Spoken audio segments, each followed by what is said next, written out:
Olá, meu nome é Denise Villacorta, eu sou médica nutróloga, especialista em nutrição enteral e parenteral. Hoje eu vim apresentar para vocês o produto do mestrado em Ensino em Saúde, que foi baseado numa pesquisa da educação nutricional nas escolas médicas. Ele é composto de um módulo de 4 videoaulas. A primeira é sobre a introdução à terapia nutricional hospitalar, a segunda é sobre as dietas hospitalares orais, a terceira é sobre introdução à nutrição enteral e a quarta, introdução à nutrição parenteral. Então vamos começar falando de uma maneira geral sobre a terapia nutricional no ambiente hospitalar. Data da década de 70, quando começou-se a se preocupar com o estado nutricional dos pacientes. Alguns trabalhos começaram a ser publicados falando a respeito disso. E já em 75, aqui no Brasil, surgiu a Sociedade Brasileira de Nutrição Enteral e Parenteral, que mais recentemente recebeu a tradução da sigla para o inglês, ficando chamada de Braskem. Ela é composta de aproximadamente 6.000 sócios, tem um caráter multiprofissional, então temos nela médicos, farmacêuticos, nutricionistas, enfermeiros, que atuam na área de nutrição clínica, enteral e parenteral. Então nós temos aqui, nessas 3 principais sociedades, a ASPEN, a Braskem e a ESPEN, a ASPEN a americana, a Braskem a brasileira e a ESPEN a europeia, fontes importantes de conteúdo sobre terapia nutricional nas mais diversas situações clínicas. E além disso, aqui no Brasil, nós temos também o projeto Diretrizes da Associação Médica Brasileira, onde tem um livro que foi publicado justamente sobre a terapia nutricional. Aqui no Brasil, esse assunto começou a entrar mais em evidência a partir da publicação em 2001 do estudo chamado IBRANUTRI. Foi um grande estudo realizado em 12 estados do Brasil, mais o Distrito Federal, e abrangendo uma quantidade de 4.000 pacientes, nos quais foi aplicado um questionário, que é a avaliação subjetiva global, para avaliar o estado nutricional dos pacientes. E o que nós encontramos foi um índice de quase 50% de pacientes desnutridos no ambiente hospitalar, o que nos chama muita atenção. E ainda com dados desse trabalho, se observou que, ao longo da internação, esses pacientes tendem a desnutrir.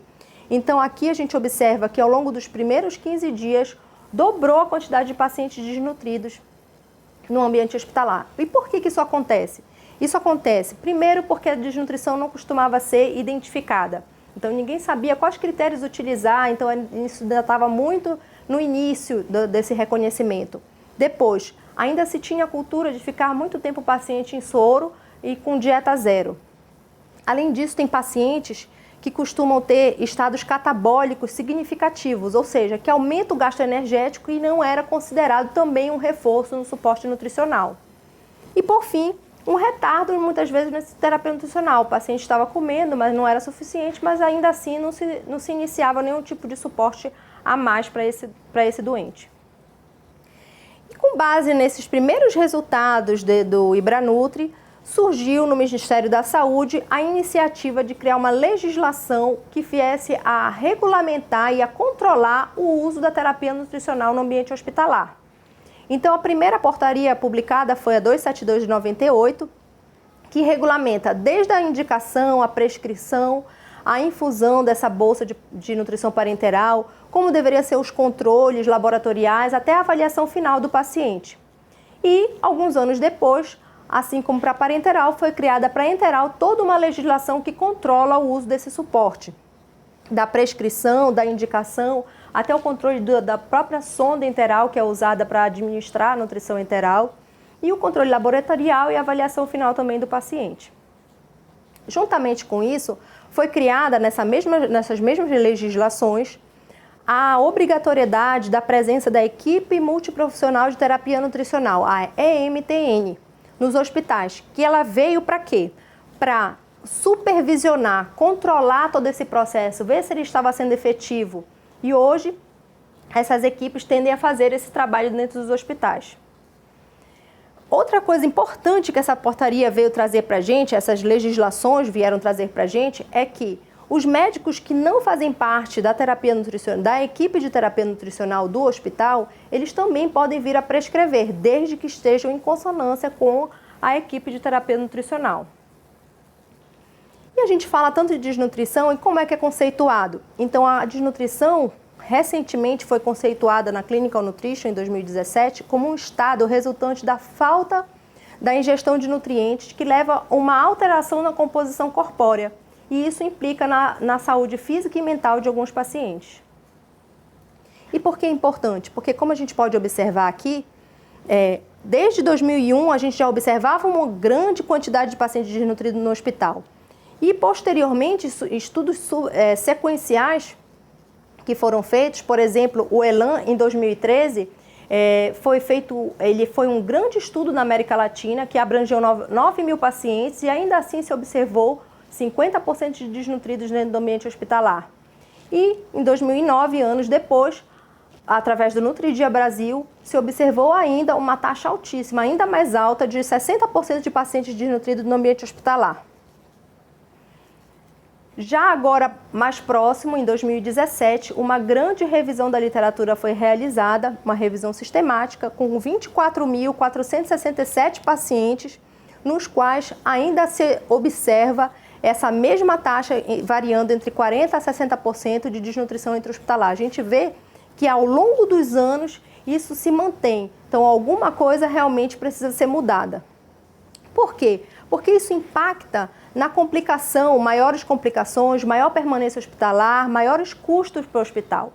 Então, de uma maneira geral, a desnutrição, ela aumenta a permanência do paciente no hospital, ela aumenta a complicação desse paciente, então ele tende a ter mais infecção, a decência de cirurgia, ele aumenta os custos hospitalares e, principalmente, ela impacta diretamente na mortalidade do paciente.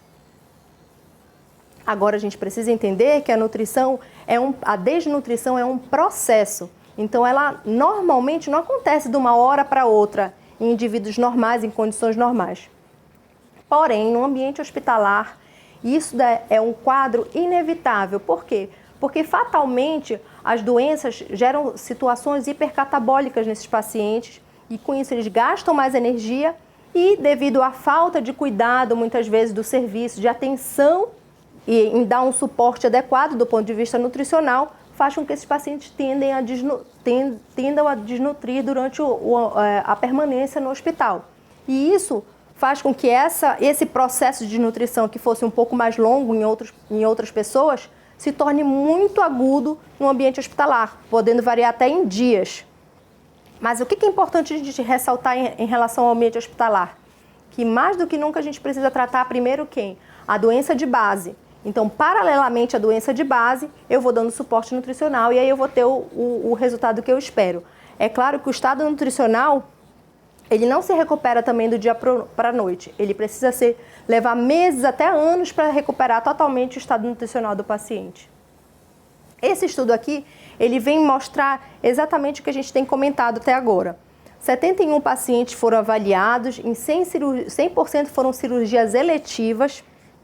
A maioria dos pacientes era do sexo masculino e alguns deles já tinham algum grau de perda ponderal.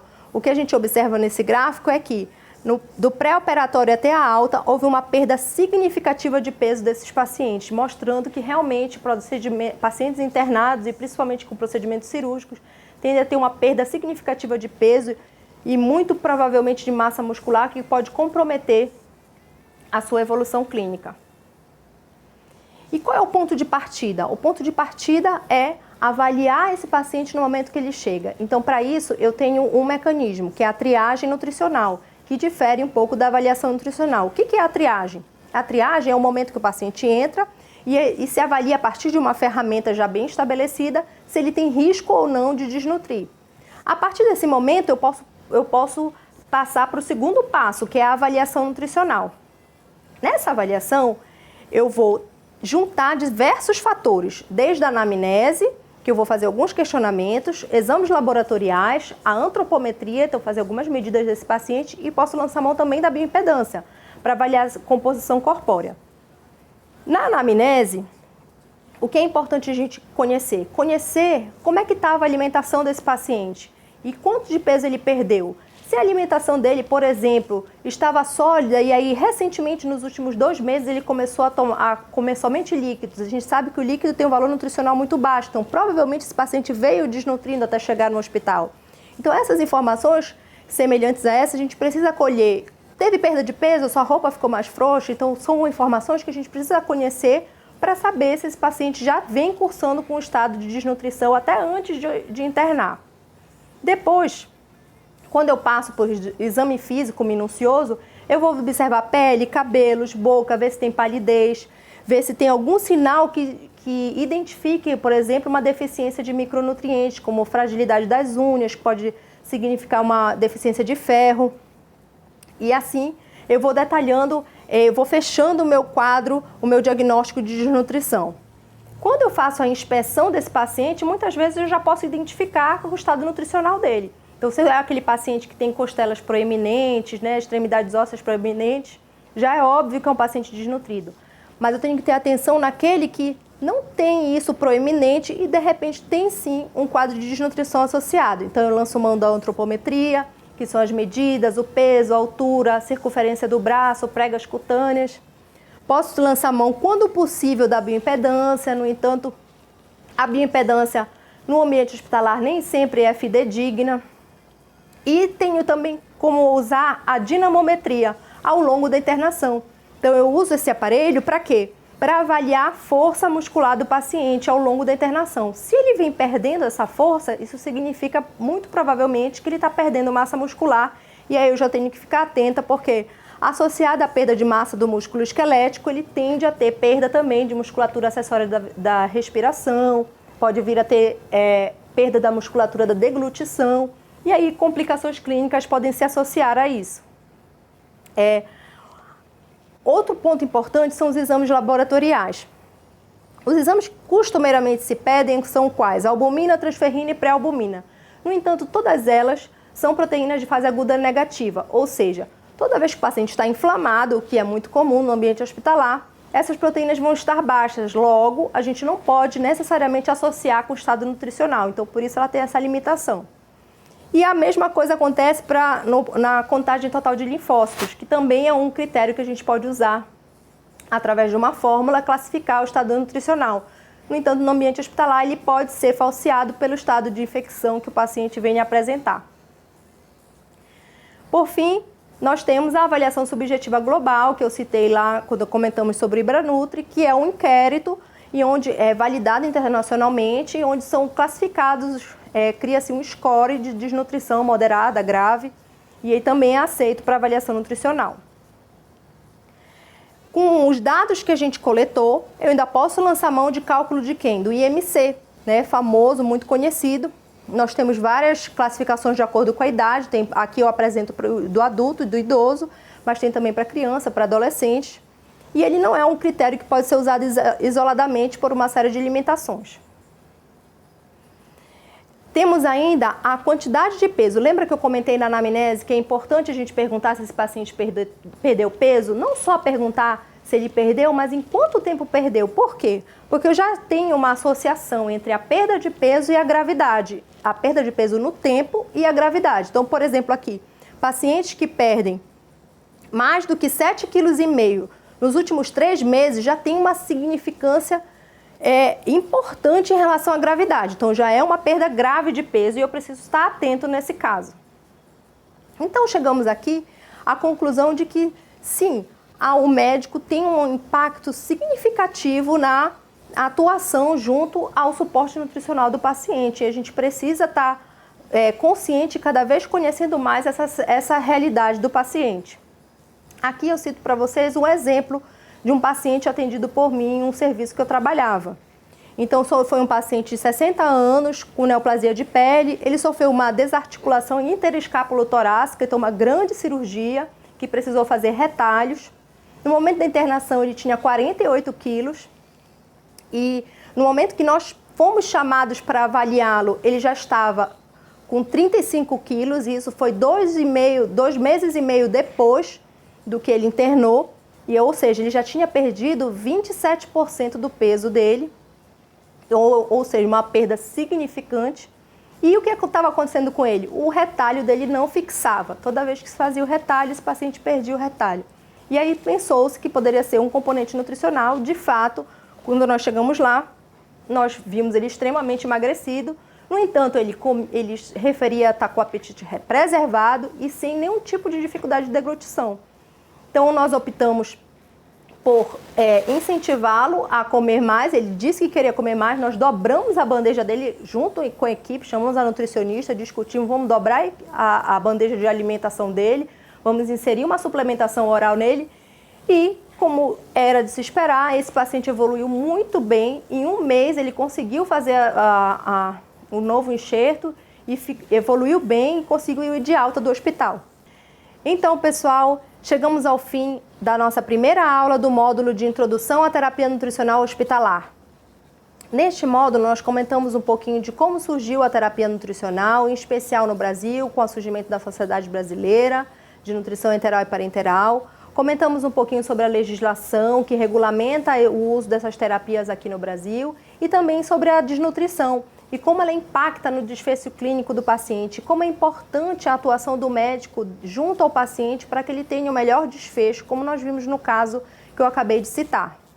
Espero que vocês tenham gostado, aguardo vocês na nossa próxima aula.